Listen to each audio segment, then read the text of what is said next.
Good evening and welcome to Modern Mondays here at Guardian Games. I'm Travis Cooper and I'm hanging out with, Ian Lunger. and we're from Portland Paper, streaming a little bit of Paper Modern Magic the Gathering here, 4 round tournament. And looks like we have Shadman Avedon playing Orzhov tokens. And has Paul taught you how to pronounce his last name? No, Ian? he No. hasn't yet. Okay, we I'm gotta still learn I'm this still one. wondering. Maybe we'll get it in the comments at some point. But we have a regular player here at Guardian Games, Paul, on Izzet Phoenix. And what do you think about this matchup, Ian? Well, I think I have only seen Paul play Tron, so I'm excited to watch him play some Izzet Phoenix. Uh, Matchup specifically, I like the Orzhov tokens deck, provided that it has some sort of main deck graveyard interaction. Okay, that makes sense. And I think play draw matters a lot here because if Shadman's able to get a Bitter Blossom on turn 2 and then just start pumping out tokens, those are great blockers for Phoenix. And then if you get any type of Anthem effect, you just have blockers for days that can then usually attack because they will have Vigilance. So yeah, I think if Shadman's able to curve out that, I would put the tokens deck as being slightly favored. Right, and I love main deck Nile Spellbomb in this matchup. Okay. So don't know if he's playing it, but I feel like it's a great card right now in Modern, if you're in black. And I could see tokens playing that in the main deck. Usually they have some hand disruption for turn 1 plays, but not a lot other than that. So always having additional turn 1 plays is a good thing, especially with how fast Modern is right now. But it looks like Shadman's going down to 5, which that's gonna put a little bump on the road there. Yeah, this tokens deck is a bit of a critical mass deck. It can kind of get some extra advantage, playing Lingering Souls and being able to flash it back. Your cards are pretty high quality-wise, but if you're using a couple discard spells early in the game, you need to be able to land a walker and some tokens, or an Anthem effect and some tokens to get the job done. That is a downside of not playing blue or red in the format, is you don't really have much in terms of card selections or cantrips with Faithless Looting, Serum Vision, etc. You're just stuck with what's on top of your deck. And is he might be on 6 here, which would be I could have missed how many times Shadman was mulliganing there, but definitely be better for him. Ooh, Paul with a great choice of island. Alright, basic island leads me to think we've got a cantrip here, perhaps the sleight of hand or Serum Vision, and it is a Serum Vision.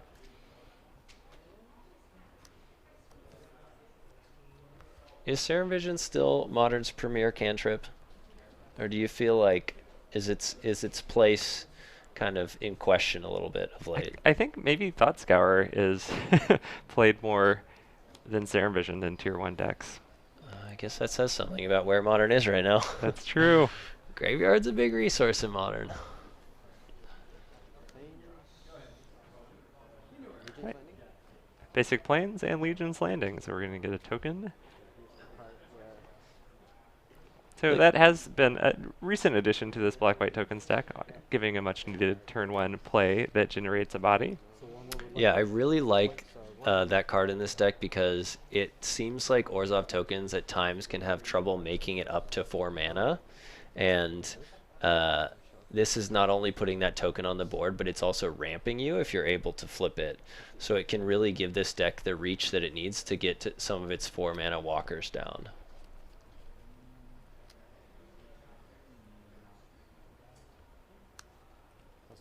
And we get a tapped Steam Bins from Paul there, so no Thing in the Ice, which could be the game changer against tokens. And Orzhov also is playing one of the premier removal spells in Path to Exile that does interact very favorably with Thing in the Ice. And we just get a swing for 1, life linking. Curious if we're going to get a Bitter Blossom here.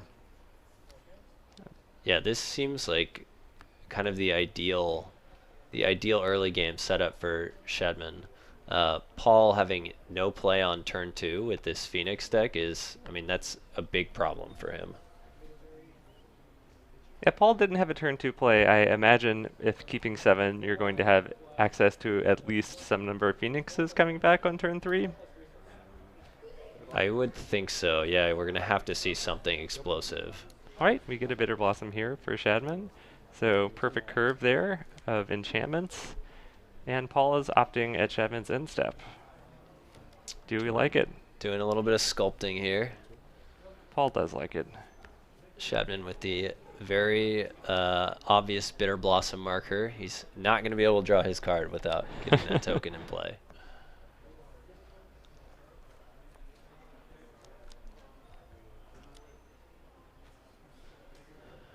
Yeah, you can tell when the Izzet Phoenix player slows down a little bit to do a little bit of math. You feel like it's probably a Phoenix turn. Oh, we have a Pyromancer's okay. Ascension here. Maybe not then. Decks recently have been playing that as a 1 or 2 of in the main deck to give another avenue for card advantage and attack that doesn't have to necessarily do with creatures. I actually quite like the version that's playing 4 of those and is trying to combo out with Manamorphose and Noxious Revival. Correct. Yes. Infinite mana, as many cards as you want. Yep. Seems solid. I think this is a perfect time to be Inquisitioning on Shadman's side. I think very well timed here. Oh, we do have a Noxious Revival there and a Manamorphose. Which would suggest that Paul is on that version. I'll play face up, man. You ain't gotta worry. Oh, okay, cool. I'll take the animal first. How do you like that pick, Ian? I think it's probably correct. It's a tough one. I don't know. What do you think? I'm unsure of what the right answer was there. I was almost tempted to pick the Noxious Revival, but Interesting. And I was almost going to say the Faithless Looting. okay.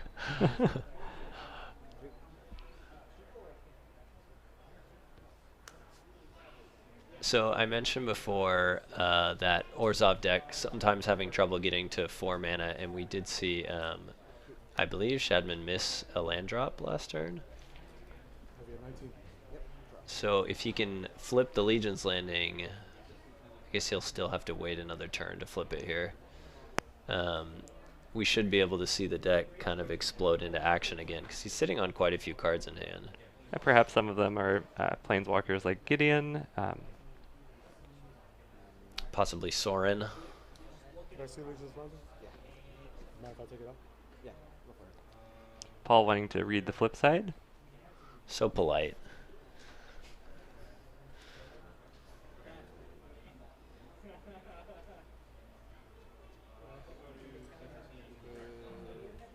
Inquisition. And we're going to get another Inquisition for Shadman. And looks like Paul picked up a land, so we're getting the Noxious Revival. So Shadman leaving Paul with a Faithless Looting. Second game. The less cards you have in your hand, the less powerful Faithless Looting is. Yes. The double Legion's Landing.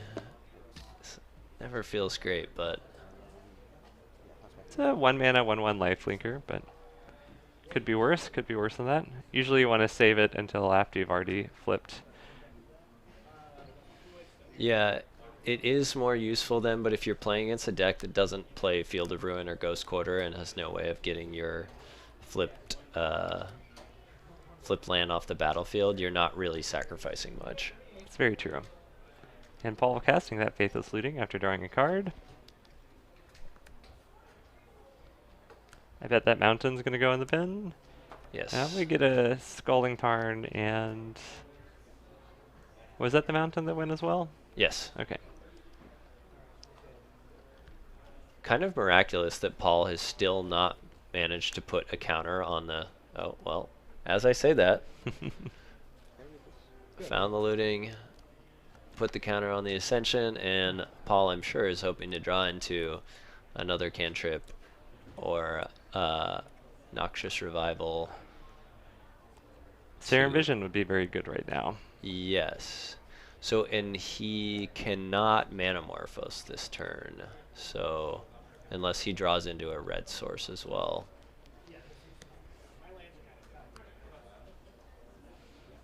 Looks like another Bins. Ascension and a Steam Vents are Yep. going to the graveyard.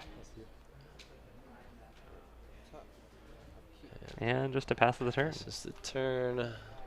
Bitter Blossom taxes Shadman's life total. And we should see the landing flipping this turn. Which is going to get him to that critical 4 mana for this deck. Possible that he still needs another black Collective. mana after this. -2/-2 until end of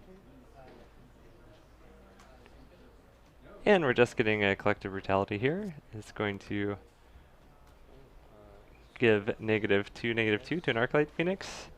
And swing in for 4. Games 2, 20. I'll be a 13, I'll be a 20. Flips the landing. Alright. Plus what, 2? 2 cards in there. 2 cards in there. And a turn. Yep. Up. Trigger. Yep. We get an opt at the end of turn, so each time Paul casts an instant or a sorcery, Paul is going to copy that for the rest of the game. It's kind of crazy how terrifying that truly is in this deck. Like if you were to look at board position now, you'd feel like Shadman's doing quite well and looks very much ahead, but just an Ascension in this deck, it can just explode. Oh, I would almost put Paul ahead at this point right now with that Ascension with 2 counters, and Paul kept the card off of opt. So.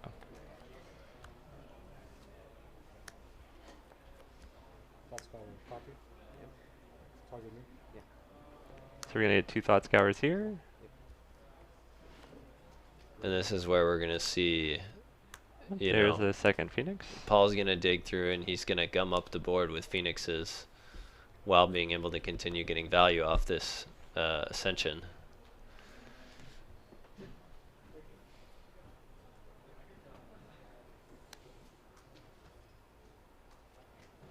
That's called. Target me. And Paul is going to Thought Scour again.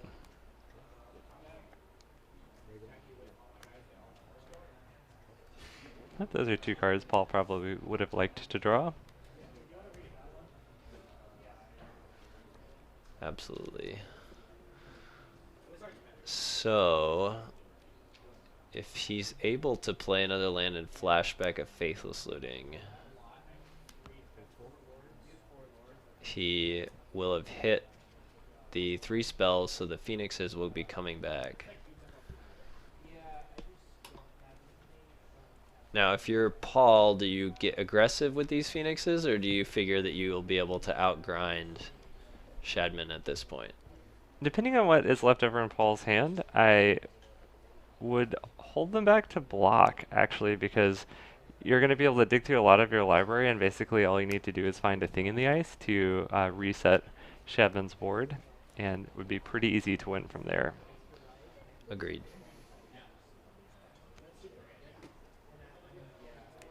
That's your third for the turn. Yeah. Okay.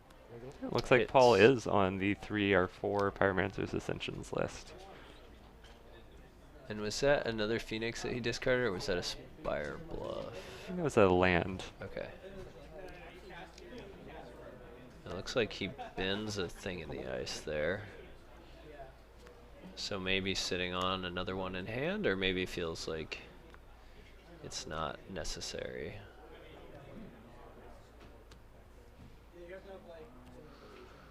That's 2. And Paul is going to hold the Phoenixes back for blocking duty.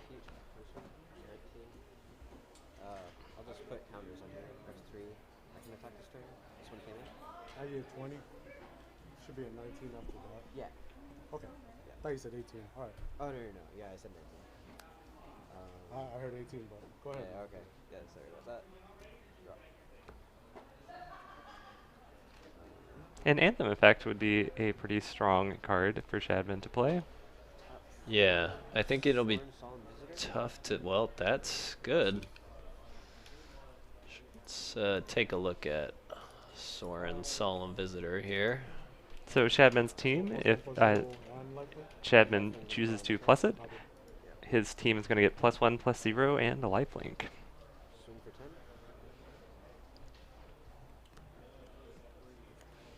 Get you that for And this is definitely the sort of thing he needs. He's actually legitimately pressuring Paul's life total at this point. And then Shadman is going to gain 10 life and go up to 29. And Paul is going to take 6 and go down to 6. So Paul's really looking to flip a thing in the ice this turn. With 2 more Phoenix, I guess he can stabilize by getting the Phoenixes back. He'll still be able to block 2 of the tokens and take 4, go to 2. But thing in the ice feels like a much cleaner answer. Serum Vision is very strong with an active Pyromancer's Ascension as well.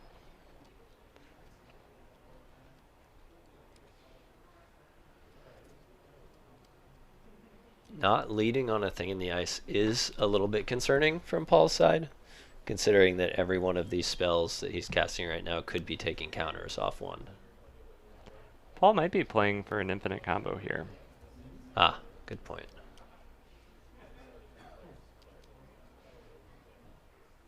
Was very curious to see the thing in the ice get bent.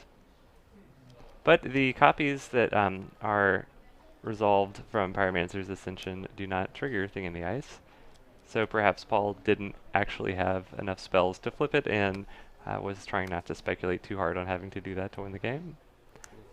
We do get a Manamorphose here. So we are up to a storm count of 2 for the turn. So 2 green, 1 red, 1 blue, because I'm going to copy it. 2 green, a red, and a blue in the mana pool. Which would suggest that he is going for that combo. Green for Noxious Revival here. No other reason to be floating green, as far as I know. All right. We're going to Noxious Revival a Manamorphose and a Noxious Revival. So we'll probably see Paul demonstrate the loop here. Wait, sorry, what did you take? And Metamorphose and then then I imagine we'll see a concession. Although I think we need another cantrip here. Is it green on the red? Some Metamorphose. Oh, there we go. That'll do it. 2 green and 2 red. so Paul will draw both of the cards he Noxious Revivaled back to his hand, one of which is a Manamorphose. I have infinite mana now. Okay, so I can do it again, but Yeah. I'm telling you I have infinite mana. Okay, cool. Yeah. So Paul verbalizing that he has a loop here with infinite mana. Then I'm going to Thought Scour you for your whole library. I'm going to replace one of the cards with Thought Scour, and I'm going to Okay. use Yep. And Paul is going I to wanna- Thought wanna Scour split power, Shadman Damn, that's a cool combo. out of the game. And that is game 1. So for the viewers, Travis, are you able to kind of verbally explain what Paul's doing?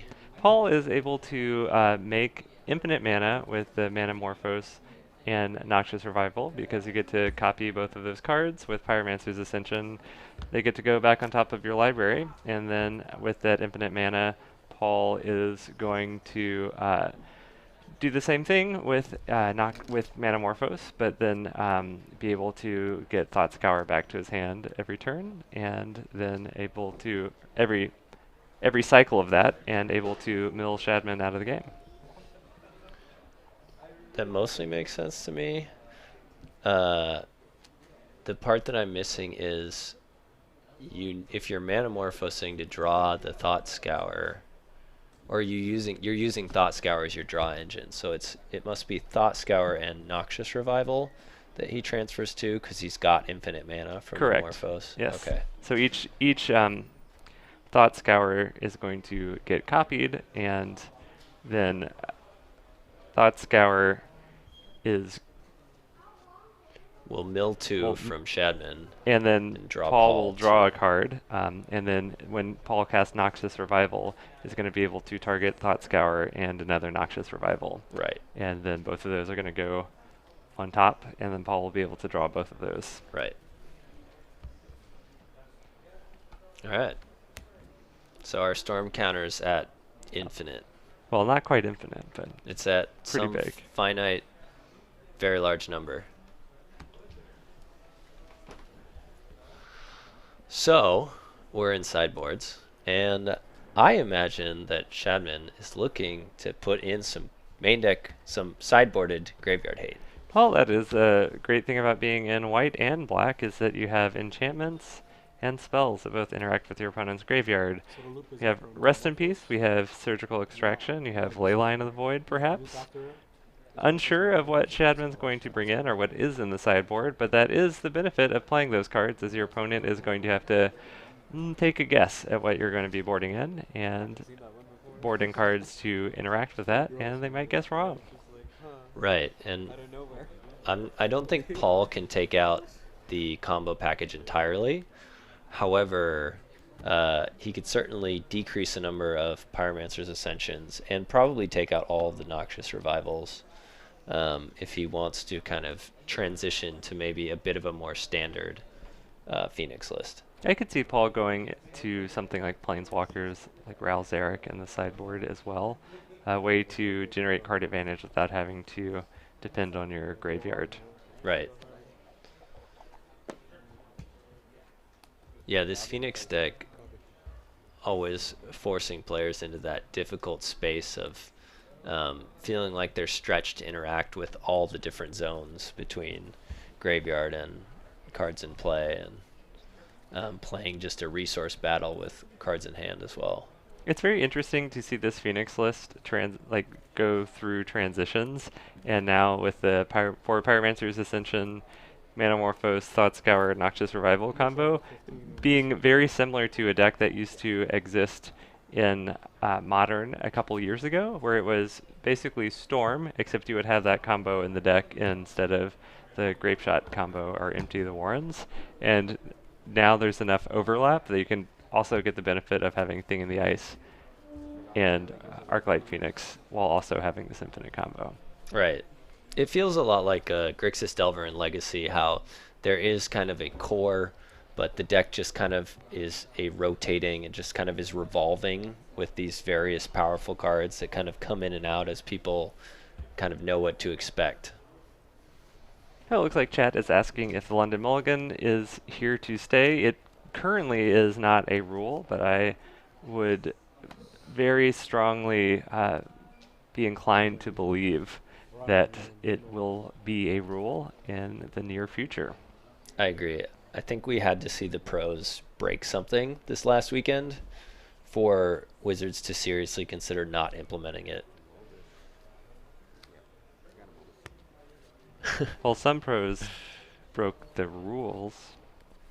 Yeah, but pros have been doing that for generations. Was it first time? And you know, like, it's not unprecedented. Magic has had to clean house in the past as well. So in the early days of the Wild West, there was a lot of cheating. So It is kind of interesting drama to have too on the internet when someone gets banned from an event. I always feel like people get excited watching different kinds of sports when people get technicals and get kicked out of games. It's a or like doping, like doping in Correct. CrossFit, or yeah.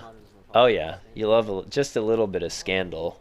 You can play whatever you want. You just gotta be able to do it. Especially too when it's someone really unexpected like Yuya, who just you would not have guessed. Especially the new one. I read a translated version. Yuya put up his version of events on Twitter, and I think I'm going to withhold final judgment until after they do the inquiry into the actual event that happened and see if he gets kicked out of the NPL or banned. It does feel like there was some ambiguity. Can you summarize his version? Basically, he said that he switched his sleeves because he is a little bit anal retentive and had mulliganed a lot and thought it was bad luck. Switched his sleeves and then had 2 deck checks that went, according to him, fine. And then when he was locked into top 8, thought he was getting deck checked for top 8. Then judges brought him over, displayed some marked cards, and they were all on Tron lands and didn't really dispute that, but said that it wasn't an intentional thing that he did, and thought that because he had been deck checked several times, wasn't expecting anything to happen and didn't know he had marked sleeves. But didn't dispute that they were all on Tron. That's the thing that's so interesting to me. Like it, so many things would have to go right for the sleeves to only appear on the Tron lands and not Yeah, on other cards. I mean, you are searching those out. Were Ultra Pro sleeves, which like crease and bend very easily. They're pretty cheap. Or you could have perhaps like a printing error where when you're resleeving your cards, you organize your deck, and all your Tron pieces ended up being in the same like printing error with the sleeves because you're sleeving them as a sorted pile. I don't know. It would seem strange, but there are things that happen that I could believe.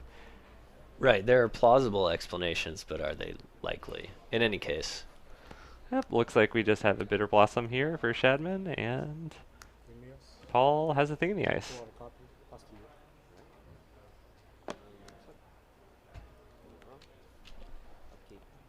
Thing in the Ice a great reset against this tokens deck because Shadman is going to have to usually invest cards to generate tokens, like Lingering Souls, etc. And when you bounce those, Shadman's not going to get the creatures back and be able to recast them. They're just gone.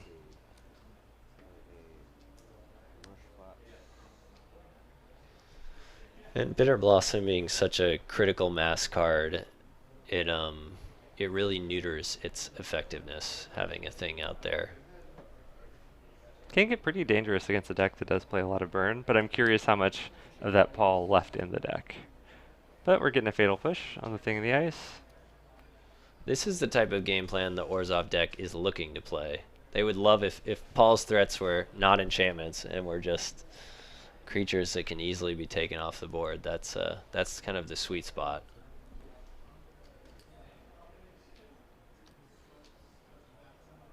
Now, Izzet Staticaster is an amazing sideboard card. I have not seen that in a lot of Phoenix lists. I'm curious if Paul is playing one of those on the sideboard. Yeah, I do like that card, but I would also doubt that he is playing one. Tokens is not a very popular strategy, or at least in terms of representation in the metagame. I don't think I've seen a black-white tokens list in months. Yeah, that, and if he Shadman does have an Anthem effect out, that makes the Staticaster much worse. And Paul likes one of those, it doesn't like the other. And level 4 Judge, I do agree that Storm seems very weak right now. I don't even know. I didn't see a single Storm list at the Mythic Championship this weekend. No, I did not see that listed. Do you remember when the last time was that Storm just wasn't played at all? I feel like Caleb Schreier always plays it at the SCG events and tends to do fairly well with it, and also when he has played Pro Tours, usually has a winning record in the modern part of things, but that's just someone that only plays Storm that's really good at that. It hasn't been, I don't think, a go-to deck for pros who don't have pet decks in years. Right, and even Caleb, I know, has played at least one event recently on Izzet Phoenix. So you know when he's switching over. Yeah. That's what I'm doing for Amulet. I'll watch my Amulet pros, and if they're switching off the deck, then I guess it'll be time to go. Feels like they do play out similarly, where you're just casting a lot of cantrips, and then you have some payoffs for those. A little bit less all in. Right, Phoenix a lot more resilient. Instead, I'll search for another bracket and search for another Godless Shrine taps. Looks like we're fetching up another Godless Shrine on Chadman's side. It feels like going back to the Storm point. Storm is good when people aren't packing Graveyard Hate, and that's just, I feel like, an incidental deck that is getting pushed out because of Graveyard Hate. Another one would be Griselbrand. Like that also is a really strong deck, but when people are main decking multiple copies of Surgical Extractions, probably not the best choice. And the other interesting thing about Storm is it has built-in ways to sculpt its hand with cantrips. So the London Mulligan, while being helpful, because the deck is more of a critical mass deck, it's not as helpful as you might think.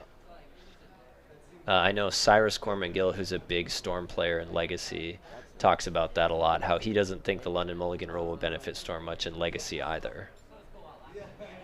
I can see that. I feel like it would definitely benefit something like Reanimator, where you need a couple pieces for your combo and not just a lot of cards. Correct.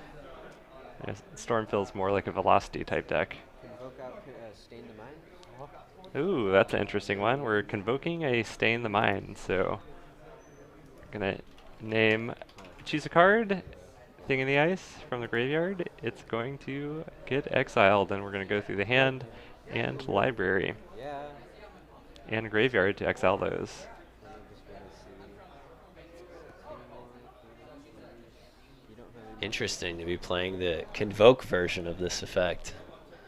Cost 1 more mana, but if you have a bunch of tokens, it's going to end up costing less than 4. Most other versions of that effect are going to cost 4, where you can name a card and search through a hand, graveyard, and library. But with this tokens deck, it's able to cast that when it's on 3 mana, which I feel like, or maybe even less, I feel like is really important with tokens, because they're not always hitting 4 on curve. Right. I can Yeah.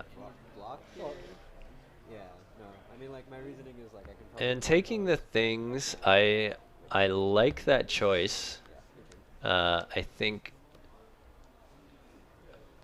that, you know, it's by no means a knockout punch. It is definitely the way that Shadman loses quickly, is if Paul is able to play a thing and then bounce Shadman's board. You can't reassemble your board state as tokens after that happens in one turn. Agreed. I think the worry is that just having the Phoenix out here can also function almost as the Abyss, getting rid of a token a turn if Shadman gets low enough.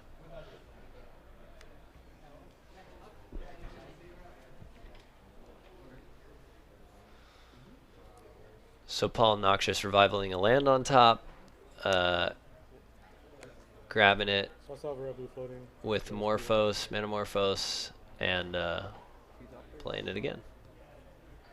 So Paul playing this token game too, getting Pian Kira Nalar along with 2 Thopters that then could be flung with an activated ability to do 2 damage to any target.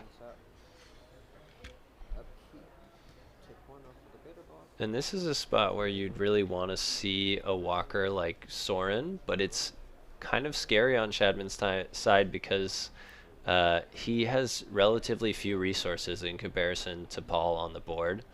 So giving your tokens lifelink is helpful, but may not be enough to protect the Sorin. Looks like we've got a Fatal Push and a Thoughtseize, at least in Shadman's hand. Oh, I feel like I'm kind of fine trading that Thoughtseize for a Lightning Bolt right now. If you have some other plays to make, saving 1 life could be pretty relevant. Yeah, that Thoughtseize isn't getting any better.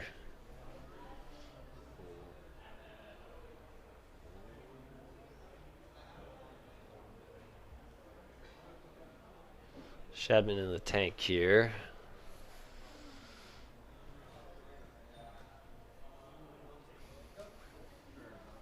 Play Lingering Souls. But we're just going to play a Lingering Souls and get some more tokens.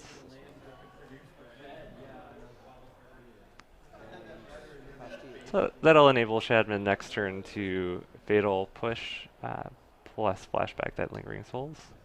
But we might be in chump blocking mode for the Phoenix. Yeah.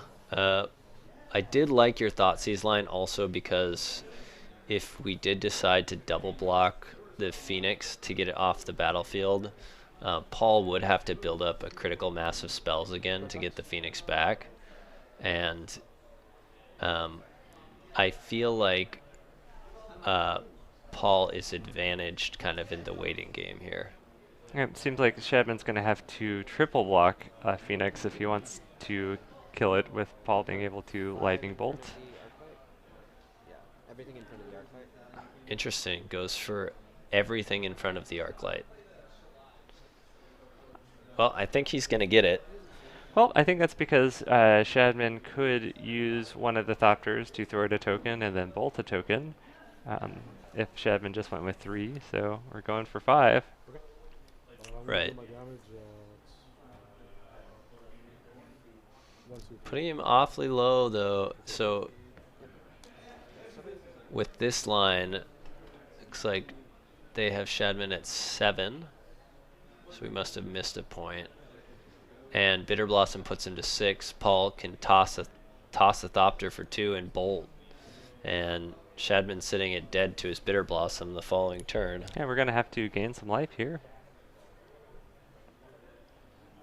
Something like a Collective Brutality escalated would be really timely. Possible. Yeah, man, I really want to see a Sorin, because I believe Sorin's, correct me if I'm wrong, Sorin's plus is until the start of your next turn or until the end of your The end of the next turn. Okay.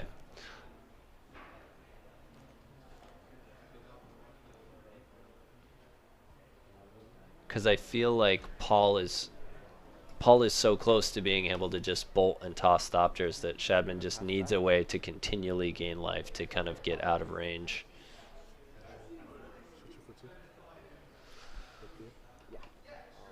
So we see Paul tossing a Thopter for 2. Shadman down to 4.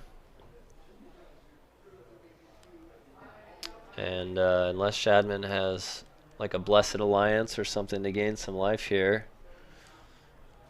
That's about the only instant speed life gain I can think that you might play in tokens.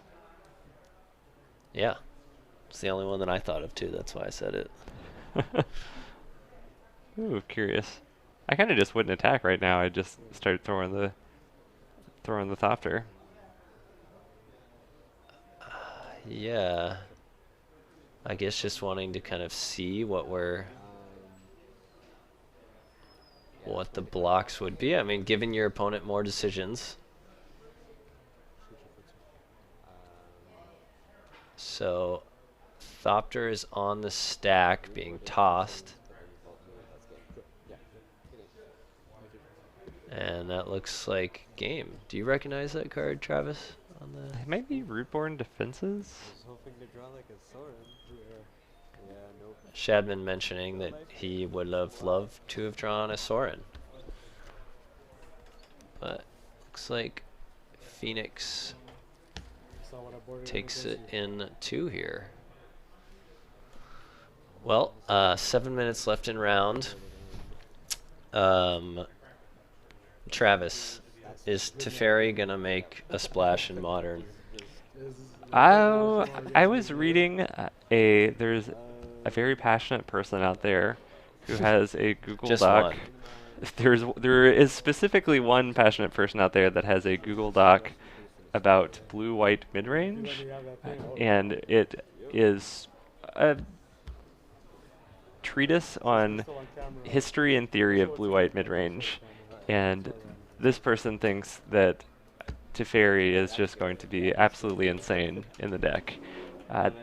The interaction with Spell Queller and Restoration Angel, with Teferi out, is a little bit of magical Christmas land, but is very good. Also being able to cast things like Serum Vision at instant speed when you have instant speed creatures that interact with your opponent's spells, and to flash in something like Restoration Angel in combat without your opponent being able to cast a removal spell on it to have really favorable blocks.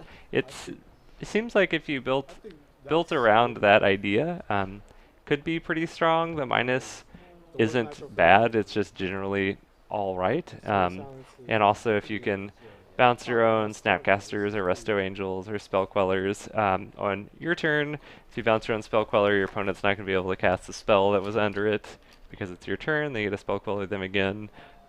Seems a little bit win more, but I feel like Teferi on its own is decent enough in that type, or that archetype that, yeah, I'm curious to test it out. Seems like it could be fun at least.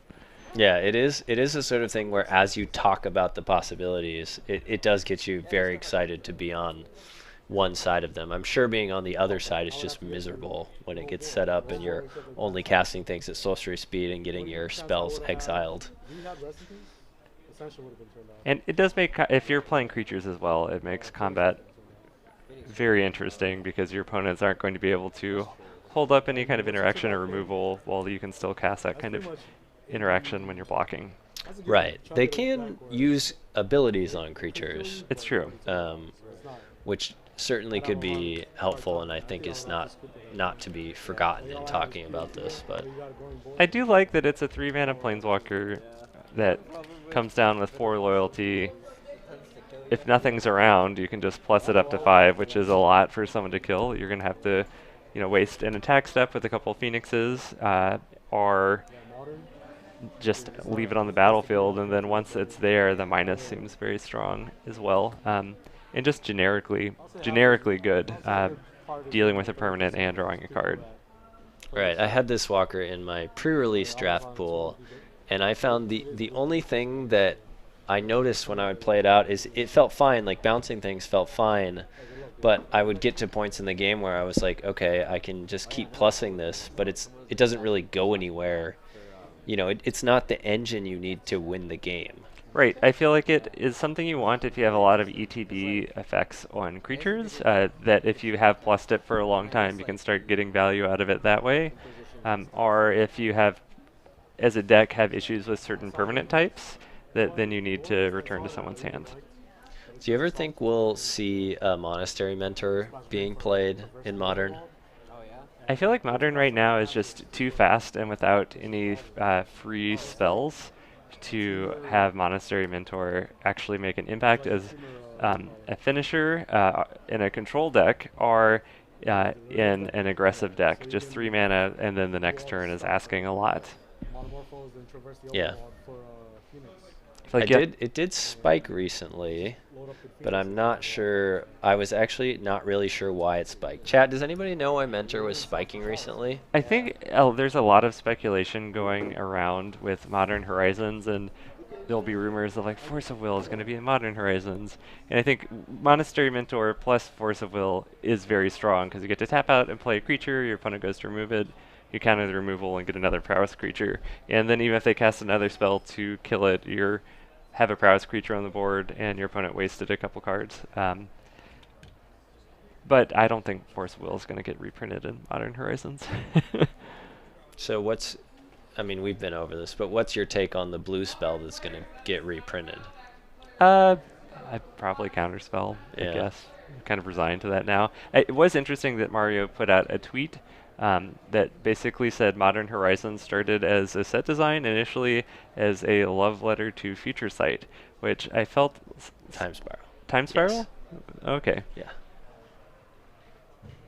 Well, that whole block is interesting. Yes. Yeah, I really enjoyed that block, and all of the suspend spells really, to me, are like the capstone of that. You know what's really good with that Teferi? block. And that has to do with suspend spells? Delay.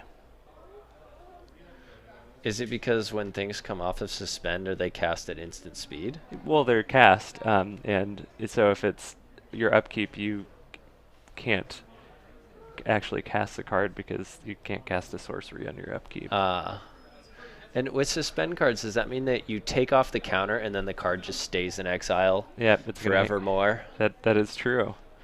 Oh, it's So if counterspells awfully lonely. not reprinted in Modern Horizons, we'll just play Teferi and Delay. All right. Delay seemed like almost playable before this. I definitely think so. I feel like it's similar to a card like Logic Knot, where Logic Knot was in the format forever. Nothing happened or got printed that suddenly made it good, but it was more of the player base kind of realizing that it was as close as you're going to get to counterspell in Modern. And then it started being a 1-of, then it started being a 2-of, and now it's usually a 3-of in control decks. I remember playing it 3 years ago, maybe 4 years ago, and people would definitely pick up the card and read it and weren't even aware that it was a card they had to be playing around. Fair enough. Chat, you're going to have to also help us with the score of the Blazers game. That's what everyone's doing right now. I know. Darn it, chat. All right, well, it looks like that was time in round, so we're going to go and hang out and see what people are playing and get the next match for you here momentarily.